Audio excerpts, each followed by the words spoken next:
जानेवारीला मराठा बांधव हे मुंबईमध्ये दाखल होणार अशी माहिती मनोज जरांगे यांनी दिली आहे। सरकारला आपण 7 महिन्यांचा वेळ दिलाय आणि आता आणखी वेळ देणार नाही असं आव्हान जरांगेंनी दिलं। सगळे रेकॉर्ड तोडून मोठ्या संख्येने मराठा बांधव मोर्चात सहभागी होणार हा विश्वास सुद्धा जरांगेंनी यावेळेस व्यक्त केलाय। तर मनोज जरांगे यांनी पुन्हा एकदा सरकारला हा अल्टिमेटमच दिलेला आहे। तर 20 तारखेला मुंबईकडे कूच करणार असं जरांगेंनी म्हटलेलं आहे।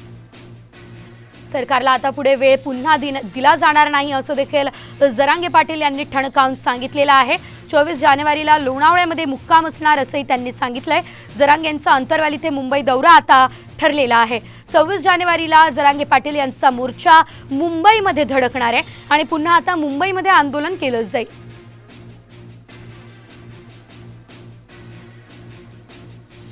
आता माझी मराठा समाजाला विनंती आहे, महाराष्ट्रातल्या मायबापा हो, ही शेवटची लढाई, आरपारची लढाई आम्ही चाललो आहे। या महाराष्ट्रातल्या लेकरांना न्याय मिळावा म्हणून, महाराष्ट्रातल्या सगळ्या मराठ्यांच्या पोरांना आणि महाराष्ट्रातल्या मराठा समाजाला सरसकट ओबीसीतून आरक्षण मिळावं म्हणून आपण 20 जानेवारीला मुंबईकडे निघालो आणि 26 जानेवारीला आपण आमरण उपोषण सुरू करतो।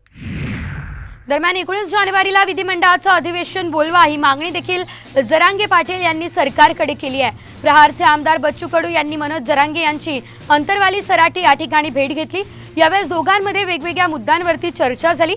तर 20 जानेवारीला मुंबईच्या दिशेने निघणारच असं जरांगे पाटील यांनी जाहीर केलं।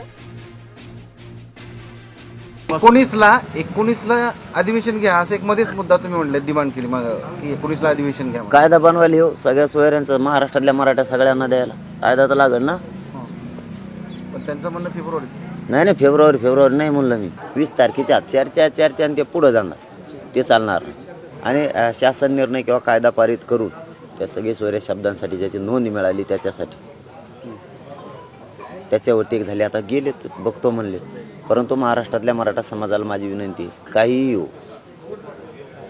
हो मुंबईला 20 जानेवारीला जायचं आहे म्हणजे जायचं, आशावर कोणी राहायचं नाही। आम्ही स्पष्ट सांगितलं, मग त्यांना लिहून दिलं की ज्याची नोंद मिळाली त्याच्या रक्ताच्या सगळ्या सोयऱ्यांना राज्यातल्या तात्काळ कुणबी प्रमाणपत्र द्यायचं, तर तुमचं आमचं जमतंय, नाही तर नाही जमत।